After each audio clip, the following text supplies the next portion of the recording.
kita habiskan ibadah Revival Center malam hari ini. Di dalam satu nama yang berkuasa, Yesus Kristus Tuhan kami namanya. Kami siap bersorak-sorai, memuji-muji Tuhan, mengagungkan, meninggikan nama Tuhan. Dan di dalam nama Yesus yang percaya, mari sama-sama berkata, amin, amin, amin. Sekali lagi berikan sorak-sorai. Berikan tepuk tangan semuanya bagi Dia, haleluya. Namanya berkuasa, namanya Yesus. Dia Tuhan Allah kita berkuasa, amin.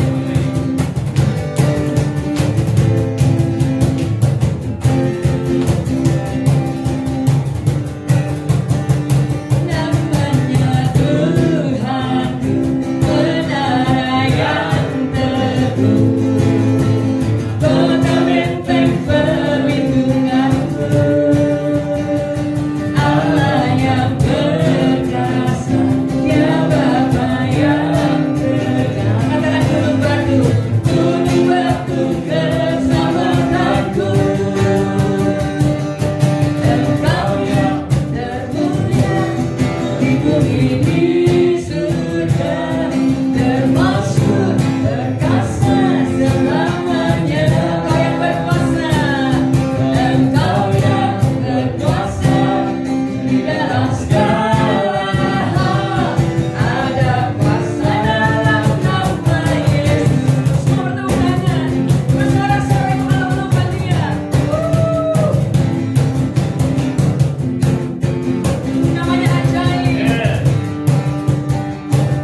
Kami percaya nama-Mu berkuasa atas setiap kami. Amin. Kami percaya hidup kami adalah hidup yang berkuasa. Oleh karena nama Tuhan di atas kami. Oleh karena Roh-Mu Tuhan mengurapi setiap kami, tercurah di atas setiap kami. Hidupku menggenapi firman-Mu. Tanda mujizat sertai tiap langkahku. Engkau bersama Di dalamku jadi bukti kebesaran-Mu.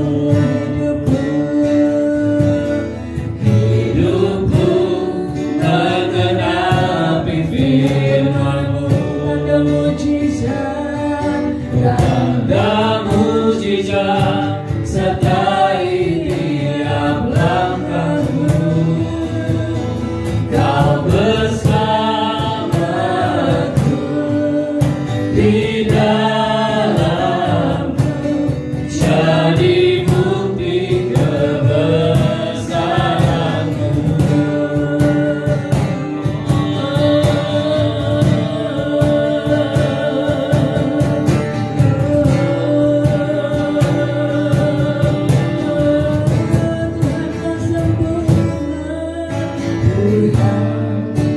Kau sempurna.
tanda ajaib, tanda mujizat sertai tiap langkahku. Engkau bersamaku, amin Tuhan. di dalamku, jadi bukti kebesaranmu.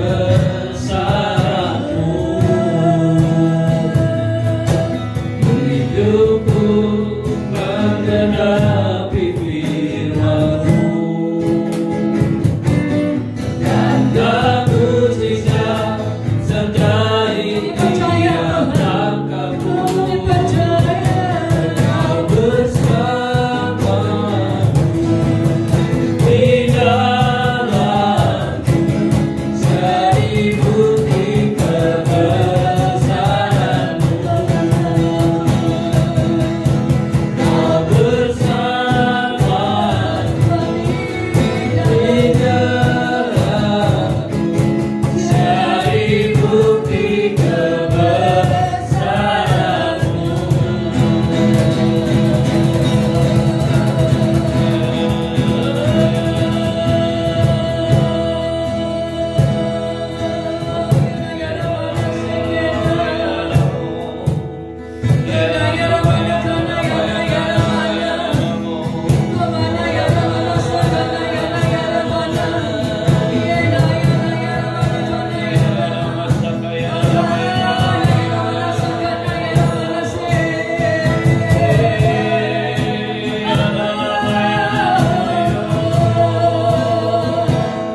Urapan Roh setiap kami malam hari ini Tuhan. Urapan Roh Kudus-Mu turunkan setiap kami. Lawatan-Mu Tuhan, lawatan Roh Kudus-Mu atas setiap kami.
with all of my heart and all of my soul.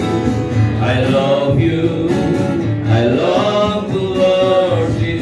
Mari kita menyembah Tuhan bersama-sama. I worship. Angkat tanganmu kepada Tuhan. Jesus, I worship you with all of my heart, with all of my heart and all of my soul. I love you, I love to worship. I worship you, I worship you. Dimanapun kau berada malam hari ini, datang menyembah Tuhan. Bawa hatimu kepada Dia di dalam nama itu.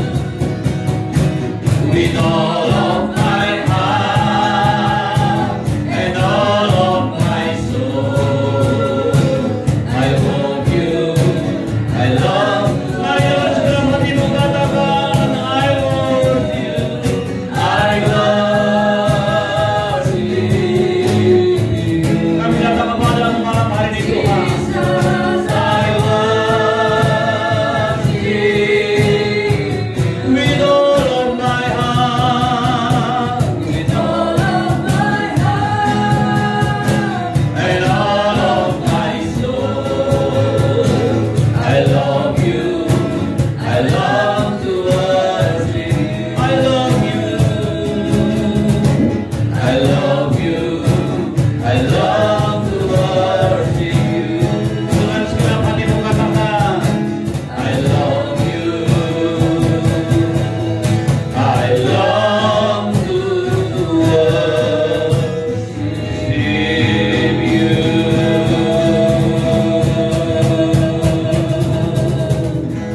Terima kasih Tuhan, sampaikanlah firman-Mu, karena firman-Mu itu yang membangkitkan setiap kami. Dalam firman-Mu ada kemenangan, dalam firman-Mu ada sukacita, dalam firman-Mu ada kebenaran yang akan menuntun kami masuk ke dalam seluruh kebenaran. Roh Kudus, urapi kami semua, urapi hamba-Mu, urapi setiap jemaat-Mu, umat yang mengasihi Engkau dimanapun mereka berada, menyaksikan tayangan ini secara langsung maupun tunda. Bapa, aku berdoa dalam nama Tuhan Yesus, pengurapan yang sama atas mereka. Engkau yang tidak terbatas, Engkau bekerja di tengah-tengah mereka dimanapun mereka berada. Karena itu Bapak Ibu yang dikasihi Tuhan, sementara Engkau mendengarkan firman Tuhan, sementara Engkau beribadah secara streaming dan online, Engkau menghargai hadirat Allah, Engkau menghargai apa yang Tuhan bisa lakukan dalam hidupmu, dan Engkau percaya bahwa Dia adalah Allah yang berkuasa, maka Engkau akan mengalami mujizat-mujizatnya. Di dalam nama Tuhan Yesus, semua yang percaya dan siap diberkati Tuhan berkata amin. Berikan tepuk tangan, berikan sorak-sorai bagi Tuhan. Haleluya. Silakan duduk. Bapak Ibu yang saya kasih dalam Tuhan, dalam kesempatan ini saya ingin menyampaikan kepada Bapak Ibu sekalian, yang pertama bahwa setiap kali Anda mengikuti ibadah online atau streaming, kita harus menyadari bahwa Roh Kudus itu yang menjadi fokus utama kita. Tidak ada satupun yang bisa melakukan mujizat kecuali Roh Kudus bekerja di tengah-tengah kita. Karena itu Bapak Ibu dimanapun kau berada, pada saat kau menyaksikan tayangan ini, pastikan dirimu siap untuk datang kepada Tuhan. Pastikan dirimu untuk bertemu dan mengalami jamahan Tuhan.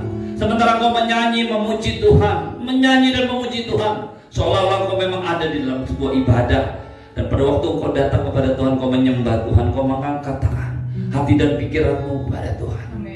Dan Dia akan lakukan semua yang kau bisa dan saya inginkan dalam hidup ini. Kurana masanta kaya rana masanta kaya rana kaya rana. Ya rana masanta kaya rana mana. I love you, Lord, and I lift my hand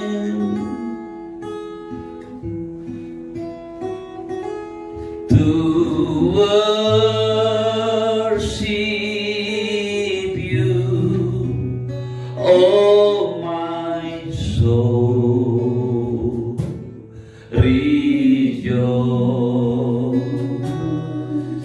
take joy, my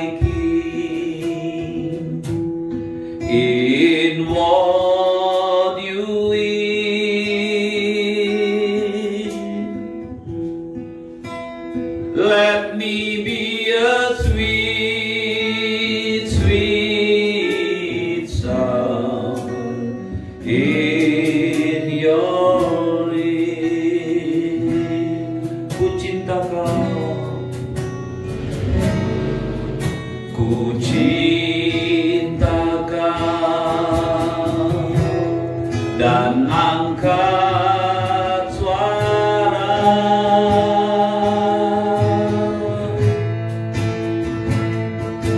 menyembahmu, jiwaku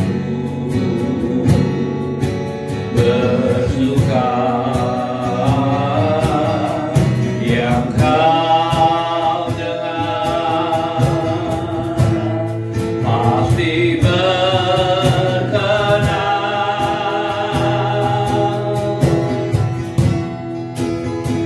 bagaikan musik merdu dan nyaman. Mari sekali lagi kita datang kepada Tuhan dan berkata, ku cinta Kau, ku cinta Kau, dan angkat suara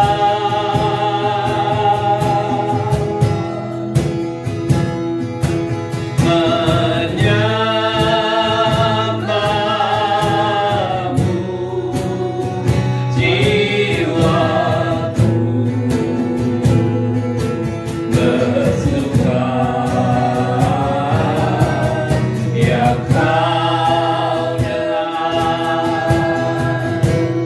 pasti berkenan, bagaikan musik, bagaikan musik merdu dan nyaman, bagaikan musik, bagaikan musik merdu dan nyaman, bagaikan musik,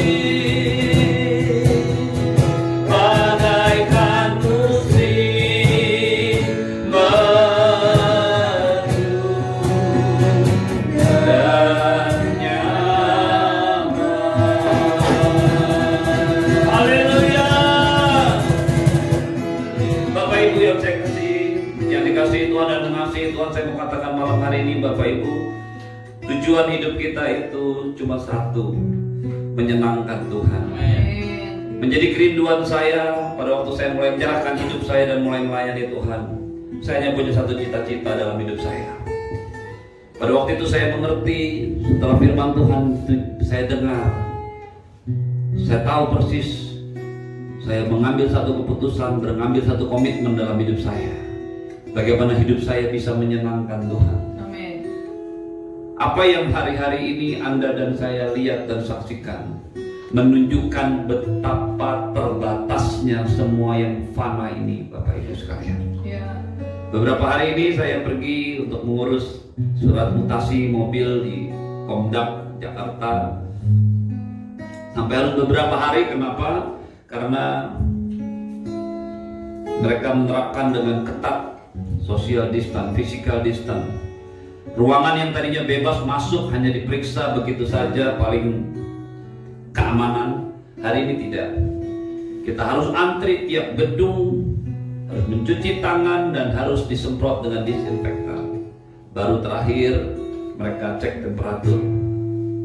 Beberapa orang harus antri begitu panjang dan saya melihat, saudaraku, itulah saatnya kita mulai merasa bahwa memiliki mobil itu tidak menyenangkan. Beberapa orang, ya karena memang pengaturan ruangannya seperti itu, saya merasa 3 hari ini saya 8 kali didisinfektan. Hari Senin 2 kali. Kenapa? Karena waktu itu cek fisik mobil. Sebelum cek fisik saya datang ke bagian pencabutan berkas. Mereka bilang, Pak, ini harus cek fisik. Masuk ke sini disemprot, semprot. Masuk ke cek fisik, semprot lagi. Bukan mobilnya, saya. Ternyata nggak selesai karena saya ada kegiatan lain. Saya harus kembali ke rumah. Hari Selasanya 3 kali. Mulai dari ini masuk antrian panjang lagi begitu. Dan baru hari ini selesai. Hari ini 2 kali. Jadi 3 hari ini saya sudah 8 kali disemprot disinfektan. Ini sangat steril saya. Ya, hari ini sangat steril Bapak Ibu sekalian yang dikasihi dalam Tuhan. Dan saya baru merasa, repot dia ini punya mobil. Semakin menunjukkan bahwa apa yang saudara dan saya pegang dan miliki dan punya hari-hari ini itu sebenarnya fana sifatnya. Saya ingin melanjutkan apa yang firman Tuhan sudah ajarkan kepada kita hari Minggu. Kita melihat kisah para rasul yang pertama, pasal yang pertama. Kisah para rasul pasal yang pertama. Ya, saya ingin melanjutkan apa yang saya akan mencoba melanjutkan ini. Saya bersyukur Bapak Ibu sekalian, sejak saya mulai melayani Tuhan, saya punya pembimbing rohani yang mengajarkan kami untuk belajar tentang kisah para rasul. Jadi pelajaran tentang kisah para rasul ini sudah saya mulai pelajari bersama-sama dengan pembimbing saya sejak 35 tahun yang lalu. Dan setiap kali saya belajar kembali kisah para rasul, saya selalu merasa digairahkan oleh Tuhan. Dan saya berharap pagi malam hari ini itulah juga yang akan menggairahkan setiap kita. Amin. Kisah para rasul pasal yang pertama ayat 21 sampai 26. Jadi harus ditambahkan kepada kami seorang dari mereka yang senantiasa datang berkumpul dengan kami selama Tuhan Yesus bersama-sama dengan kami. Mengapa harus ditambahkan satu orang? Supaya melengkapi ayat yang ke-20 dikatakan, sebab ada tertulis dalam kitab Mazmur, biarlah perkenahannya menjadi sunyi dan biarlah tidak ada penghuni di dalamnya, dan biarlah jabatannya diambil orang lain. Lalu Petrus berdiri dan di depan orang banyak dia mengatakan, harus ditambahkan kepada kami seorang dari mereka yang senantiasa berkumpul dengan kami selama Tuhan Yesus bersama-sama dengan kami, yaitu mulai dari baptisan Yohanes sampai hari Yesus terangkat ke surga meninggalkan kami untuk menjadi saksi dengan kami tentang kebangkitannya. Lalu mereka mengusulkan 2 orang, Yusuf yang disebut Barsabas dan juga seorang yang bernama Justus dan Matias. Mereka semua berdoa dan berkata, ya Tuhan, Engkaulah yang mengenal hati semua orang, tunjukkanlah kiranya siapa yang Kau pilih dari kedua orang ini untuk menerima jabatan pelayanan, yaitu kerasulan, dan tinggalkan Yudas yang telah jatuh ke tempat yang wajar baginya. Lalu mereka membuang undi bagi kedua orang itu, dan yang kena undi adalah Matias, dan dengan demikian ia ditambahkan kepada bilangan ke-11 rasul itu. Bapak Ibu yang saya kasih dalam Tuhan, Anda dan saya mesti tahu persis kondisi yang ada pada waktu itu. Murid-murid sedang berdoa. Ada kira-kira 120 orang. Kalau kita melihat ayat-ayat sebelumnya ada 120 orang. Mudah sekali untuk memperkirakan bilangan ini. 120 itu 11 rasul. Beberapa penafsir Alkitab berkata ditambah 70 murid, 81, dan beberapa wanita, 39 orang lain. Mereka semua berkumpul, mereka semua berdoa bersama-sama, dan Tuhan Yesus berpesan kepada mereka supaya mereka jangan meninggalkan Yerusalem untuk menantikan janji Bapa. Nah, saya nggak tahu Bapak Ibu sekalian, mengapa akhirnya dalam doa ini, dalam hari-hari doa ini, mereka mengambil sebuah keputusan untuk mengambil atau memilih satu orang menjadi pengganti daripada Yudas. Saya kurang tahu persis karena Alkitab sangat terbatas menceritakan hal ini. Banyak tafsiran yang mengatakan bahwa apa yang mereka lakukan sebuah kesalahan. Walaupun kesalahan mereka itu masih bisa dimengerti. Mengapa? Karena satu kali Tuhan Yesus bersama-sama dengan 12 muridnya, dan dia di situ bercerita bahwa 12 inilah yang akan menghakimi ke-12 suku Israel. Dan Anda bisa bayangkan Bapak Ibu sekalian, murid-murid berpikir kami akan menghakimi ke-12 suku Israel, tapi sekarang jumlah kami tinggal 11. Maka Petrus bangkit berdiri, dia tidak memutuskan, dia mengusulkan, karena waktu itu memang belum ada pemimpin di tengah mereka. Alasan yang kedua yang mungkin terjadi adalah mereka merasa bahwa ada tugas yang akan mereka lakukan, dan Tuhan Yesus sudah membagi-bagi tugas itu kepada mereka, dan ada orang ke-12 yang tidak ada. Maka Bapak Ibu sekalian yang saya kasih tahu, Petrus mengusulkan, dan usul ini diterima oleh mereka. Ada satu hal ada dua hal yang saya ingin sampaikan kepada kita malam hari ini. Yang pertama, Bapak Ibu sekalian, Yudas menjadi orang yang tergantikan. Hari Minggu saya sudah sampaikan, Bapak Ibu bisa ikuti, bahwa Yudas telah menggenapi firman Tuhan tentang dirinya. Tetapi yang dilakukan Yudas bukanlah merupakan penetapan atau takdir daripada Tuhan. Karena Yudas mengambil respon yang salah, menerima firman Tuhan yang sama, diajar oleh Allah yang sama, bersama-sama mengalami pengalaman rohani yang sama, tetapi hatinya tetap tidak mau berubah. Itu akhirnya yang menyebabkan dia jatuh dan dia ditinggalkan. Bapak Ibu yang saya kasih dalam Tuhan, dengan segala hormat, saya mau mengatakan kepadamu malam hari ini, tidak ada satu orang pun di antara Anda dan saya, siapapun kita, yang tidak tergantikan di dunia ini. Amin. Kenapa Bapak Ibu sekalian? Siapapun juga, mau bicara politik, tokoh politik, mau bicara tokoh pendidikan, mau bicara tokoh ilmu pengetahuan, bahkan tokoh rohani, tidak ada yang tergantikan. Tidak ada yang tidak tergantikan. Semuanya tergantikan. Permasalahannya, apakah Anda dan saya menjadi orang yang tergantikan dengan cara yang layak menggenapi firman Tuhan, atau Anda akan menggenapi bagian firman Tuhan yang lain yang bicara tentang hukuman, sesuatu yang tidak menyenangkan. Saya tidak membahas apakah Yudas pada waktu itu dia mati masuk surga atau neraka. Alkitab tidak mengatakan itu, tapi dengan dia bunuh diri, dia menyatakan dirinya. Kalau dia tidak bunuh diri, ya nggak tahu ceritanya dia bunuh diri, saudara. Kenapa kita mesti berandai-andai dengan dia bunuh diri atau tidak? Ceritanya bunuh diri. Bapak Ibu sekalian, ceritanya bunuh diri, ya nggak usah berandai-andai. Kalau dia nggak bunuh diri, bagaimana? Udah, nyatanya bunuh diri. Memang pertandingan sepak bola mau dimundurin lagi, terus di slow motion dia bunuh diri, dan pasti masuk neraka. Yang saya mau sampaikan pada Bapak Ibu sekalian adalah tidak ada satu orang pun di antara Anda dan saya yang tidak tergantikan di dunia ini. Kenapa dunia ini sementara, Bapak Ibu? Sementara waktu berjalan begitu cepat, tidak saya sadari hari ini sudah hampir 60 usia saya. Saya tidak menyadari itu. Saya merasa masih kuat, saya merasa tidak ada yang berubah, saya merasa, tetapi begitu mulai kurang tidur baru kerasa bedanya, saudaraku ya. Tidak ada satu orang pun yang tidak tergantikan. Cuman masalahnya Anda mau digantikan dengan cara yang seperti apa? Tuhan membawa Anda dan saya berpikir dan fokus pada kekekalan. Kenapa? Karena semua yang ada dalam dunia ini tergantikan. Bapak Ibu yang saya kasih dalam Tuhan, Yudas tergantikan. Kenapa? Karena pilihannya sendiri. Dia bermain-main dengan dosa, dia mengembangkan sifat dosa, dia tidak mau bertobat dari dosa-dosanya, dan dia mati konyol. Bapak Ibu yang saya kasih dalam Tuhan, kebangkitan, revival dalam hidup seseorang dimulai dari sebuah pertobatan dan mencari Tuhan. Pelayanan Yohanes Pembaptis, pelayanan Elia, itu adalah pelayanan pertobatan.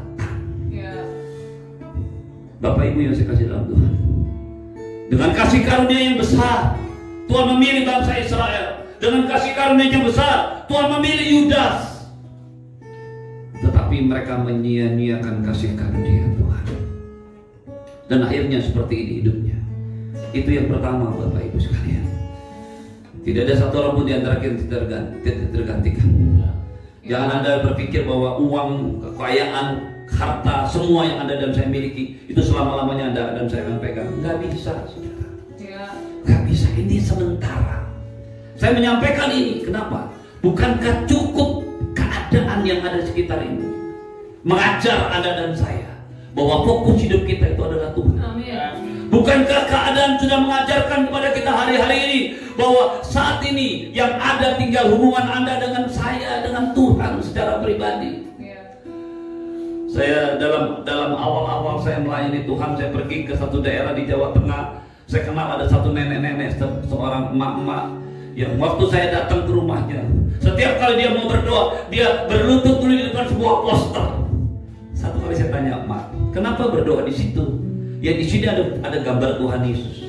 Bapak Ibu sekalian, itulah dia dengan semua pengertiannya. Tapi satu kali Tuhan Yesus pernah berkata kepada perempuan Samaria, "Kamu tidak menyembah aku di gunung ini dan di gunung itu, tapi kamu akan menyembah aku dalam kebenaran, dalam roh dan kebenaran. Apa yang Tuhan Yesus maksudkan? Sebuah hubungan pribadi. Bapak Ibu yang saya kasih dalam Tuhan. Lalu yang kedua, mereka berdoa memilih siapa pengganti daripada Yudas. Dan Bapak Ibu tahu apa persyaratannya? Ayat 21 berkata, jadi harus ditambahkan kepada kami seorang dari mereka yang senantiasa, katakan dengan saya, senantiasa berkumpul dengan kami selama Tuhan Yesus bersama-sama dengan kami. Mulai dari mana? Baptisan Yohanes sampai hari dia terangkat. Bapak Ibu yang saya kasih dalam Tuhan, dari kalimat ini saya mau sampaikan kepada Anda status syarat dari seorang pelayan Tuhan seharusnya tidak pernah berubah dan dipermudah. Bapak Ibu yang saya kasih Tuhan, mengapa Paul Petrus berdiri? Bukankah enggak mudah mencari itu? Mencari orang yang selalu bersama-sama dengan mereka, mulai dari baptisan Yohanes sampai Yesus terangkat. Halo, Bapak Ibu yang saya kasih dalam Tuhan, sangat menyedihkan melihat betapa persyaratan, nilai-nilai seorang hamba Tuhan yang melayani Tuhan hari ini menjadi begitu dipermudah. Bahkan yang menyedihkan, dihubungkan dengan kasih karunia. Semua kesempatan Anda dan saya melayani Tuhan itu adalah kasih karunia. Saya berdiri di depan Anda semua karena kasih karunia Tuhan, bukan karena kelayakan saya. Saya bukan orang yang paling pintar, saya bukan orang yang pintar, saya bukan orang yang paling awal. Pada waktu saya mulai bertumbuh dalam Tuhan, saya bergabung dalam sebuah kelompok pemahaman Alkitab. Saya bukan orang yang paling lama di situ. Saya justru orang yang paling terakhir melayani Tuhan. Sementara teman-teman saya semua mulai melayani Tuhan, mulai khotbah, mulai WL, mulai menyiapkan. Saya belum terlibat apa-apa. Itu sebabnya saya berdiri di depan Anda, di depan Bapak Ibu sekalian, karena saya tahu semuanya itu kasih karunia Tuhan. Tetapi kasih karunia Tuhan itu tidak menghilangkan kriteria persyaratan rohani. Mungkin kau berkata, Pak, ini kasih karunia. Semua itu kasih karunia. Tapi kasih karunia tidak pernah mengorbankan kebenaran. Kasih karunia tidak pernah mengorbankan dosa. Maksud saya, jangan karena kasih karunia Anda tidak mau bertobat dari dosa-dosa Anda. Yudas adalah contoh orang yang mendapatkan kasih karunia tapi tidak mau bertobat dari dosa-dosanya. Akhirnya matinya menyedihkan. Bapak Ibu yang saya kasih dalam Tuhan, bukankah ayat ini menunjukkan betapa sulitnya sebenarnya mencari orang yang ada terlibat dalam pelayanan? Kalaupun dapat, itu adalah kasih karunia Tuhan. Saya mau katakan, Bapak Ibu sekalian, persyaratannya kelihatannya simpel, tapi sangat berarti. Seorang yang selalu bersama-sama dengan kami, mulai dari baptisan Yohanes sampai pada hari dia terangkat. Ada dua hal yang bisa kita mengerti itu. Yang pertama, ukurannya waktu. Yang kedua, ukurannya adalah pengalaman rohani. Dia berkata mulai dari waktu baptisan Yohanes, waktu, sampai pada waktu Yesus terangkat. Ukurannya adalah waktu. Yang kedua, pengalaman baptisan Yohanes dan pengalaman melihat Yesus kembali. Seorang yang melayani Tuhan akhirnya hanya akan dinilai pada waktu kesetiaannya teruji, menghadapi banyak-banyak kejadian dalam hidupnya, mengalami masa-masa yang menyenangkan, mengalami masa-masa yang menyulitkan. Saya belajar Bapak Ibu sekalian untuk berhati-hati dengan kata-kata saya. Mengapa? Karena saya pernah malu di depan Tuhan. Saya sering berkata kepada Tuhan, saya siap mati buat Tuhan.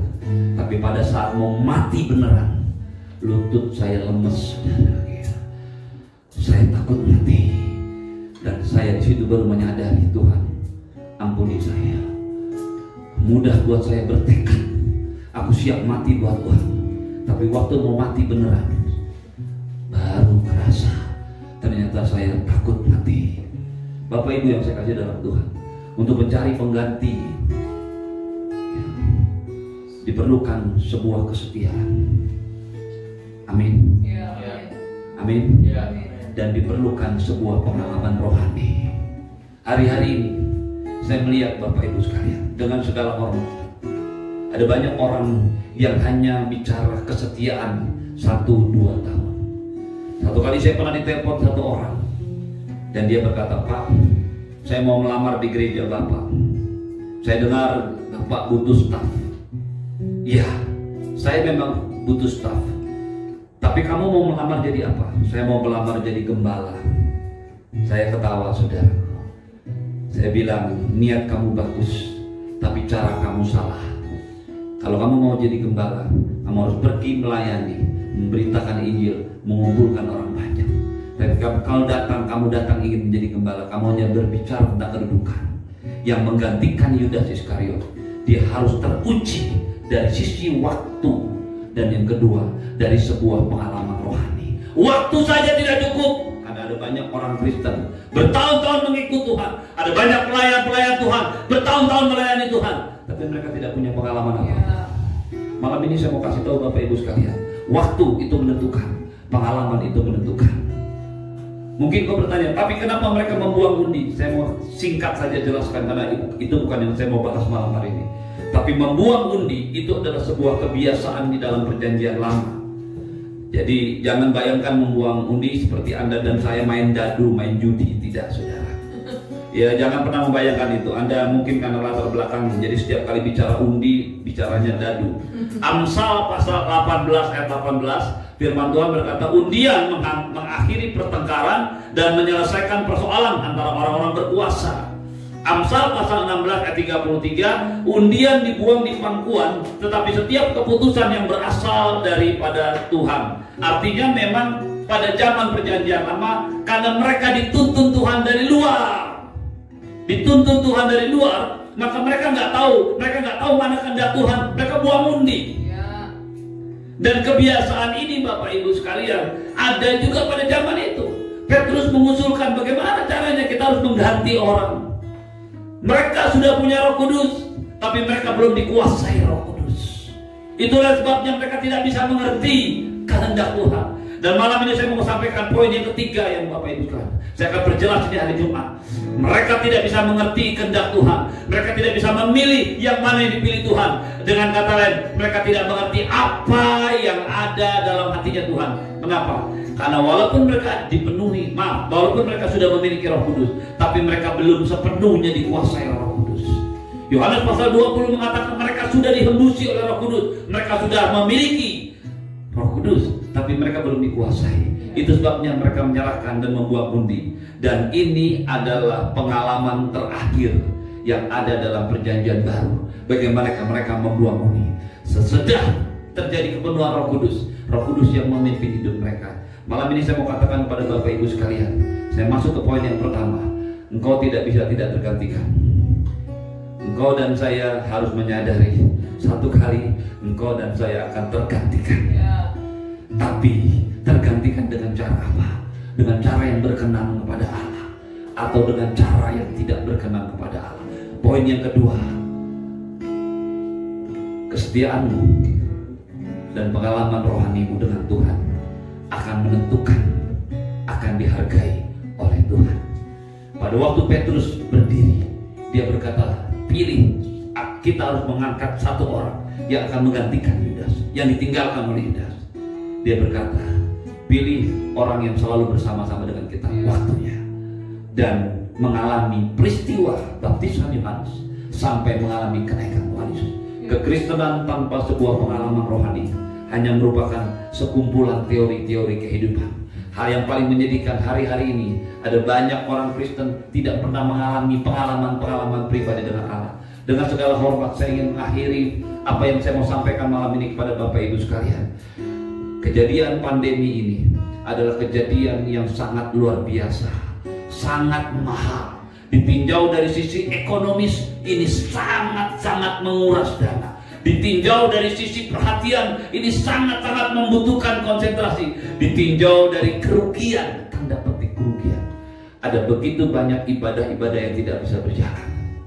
Dan ini semua adalah sebuah kasih karunia yang besar dari Tuhan. Anda dan saya bisa mengalami itu. Untuk apa? Tuhan mau mengembalikan Anda dan saya memiliki pengalaman rohani bersama Tuhan, di rumahmu, di kamarmu, bersama-sama dengan Tuhan. Jangan biarkan pandemi ini lewat dan kau tidak mengalami pengalaman apa-apa. Tidak semua orang mengalami masa-masa seperti ini. Saya pribadi merasa waktu pertama kali saya tidak menyangka bakalan selama ini. Hari ini kita mendengar pemerintah memperkirakan begini-begini kalau masyarakat taat. Tapi saya mau kasih tahu Bapak Ibu sekalian, hari ini Anda dan saya mesti belajar satu hal. Apakah Anda dan saya sudah siap menjelang kedatangan Dia kembali? Apakah engkau dan saya sudah siap pada waktu Yesus datang kembali dan Dia akan menemukan Anda dan saya sebagai pribadi-pribadi yang dekat dengan Tuhan? Mari kita bangkit berdiri. Kita akan bersama-sama ambil bagian dalam perjamuan kudus. Kiara nama Santa, Kiara nama Yara nama Yara.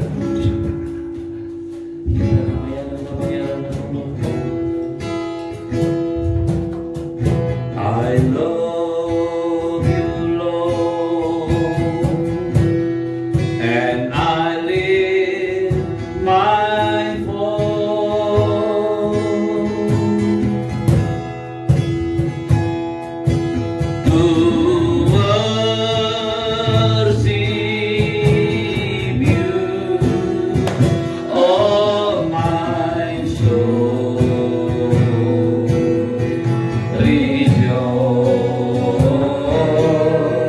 Take joy, my King, in what you eat.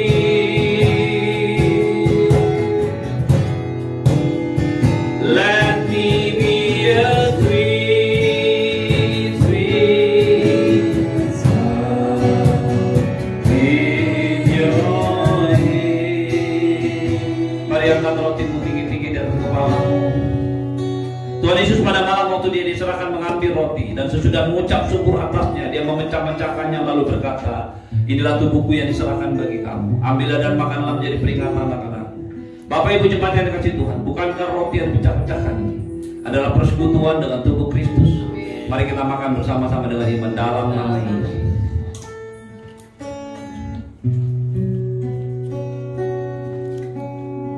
Angkat anggur tinggi-tinggi di atas kepala. Lalu Ia mengambil cawan sesudah makan dan berkata, cawan ini adalah perjanjian baru yang dimeteraikan oleh darah. Ambillah dan minumlah, setiap kali kamu melakukannya, kamu memberitakan kematian aku sampai aku datang kembali. Bapak Ibu yang dikasihi Tuhan, bukankah cawan yang atasnya kita ucapkan syukur ini adalah persekutuan dengan darah Tuhan Yesus? Mari kita minum bersama-sama dalam nama Yesus. Haleluya Tuhan Yesus. Syara nama Santa, Kayara nama Yara nama Yara. Ku cinta Kau, ku cinta Kau, dan angkat suara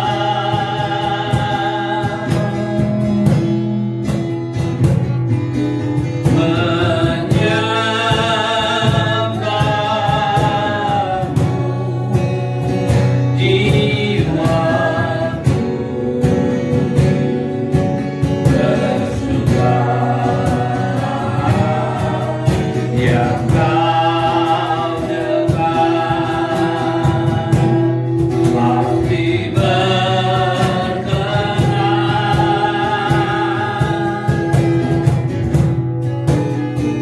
bagaikan musik merdu dan nyaman.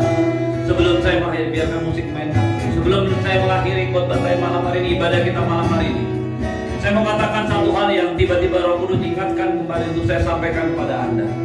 Pada waktu Yudas mati dan Petrus dan rasul-rasul memilih seorang pengganti, mereka mengatakan sebuah syarat, dan syaratnya itu adalah seorang yang selalu bersama-sama dengan kami, mulai dari baptisan Yohanes sampai pada hari dia terangkat.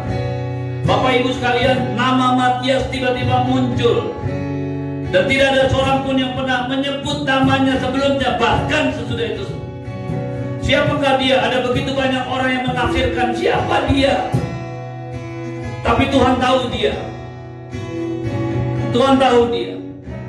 Apapun yang Anda lakukan dengan saya kepada Tuhan, apapun yang kita lakukan kepada Tuhan, hari-hari di mana Anda dan saya berdoa, hari-hari di mana Anda dan saya merenungkan firman Tuhan, hari-hari di mana saudara dan saya melayani Tuhan, mungkin tidak diketahui oleh orang, tapi dengarkan saya baik-baik. Tuhan tahu. Tuhan tahu, Tuhan hargai apa yang ada dalam hati. Pada saatnya kebenaran itu akan muncul. Nama ini muncul ke permukaan dan dia diangkat menjadi rasul. Saya mau katakan kepada malam hari ini, apapun yang kau lakukan dalam saya, apapun yang kita lakukan dengan Tuhan, akan diperhatikan oleh Tuhan. Tidak ada yang sia-sia. Semuanya Tuhan hargai. Karena apa? Karena dia mengasihi Anda dan saya, dan dia adalah Allah yang adil. Mari kita katakan sekali lagi kepada Tuhan, ku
Firman Tuhan mengajar kepada kita untuk setia.